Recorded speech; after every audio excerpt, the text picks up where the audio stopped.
Ние повикуваме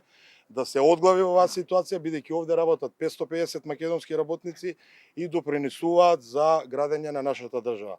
За податок за јавноста, во изминатата година 100 наши членови вработени ја напуштија оваа компанија и отидоа да работат во Италија во иста компанија каде што произведува исти делови и нарачки во цела Европа каде што ги носат нивните нарачки. Поред нашите информации, веројатно одредени структури кои пропадна една голема градежна компанија планираат да пропаднат и оваа.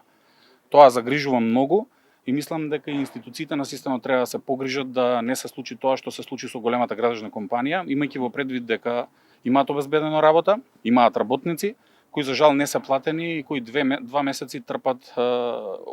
нивните семејства, не можат да отидат да се лечат, а просечната категорија на работници во оваа компанија според последните сознанија е 56 години.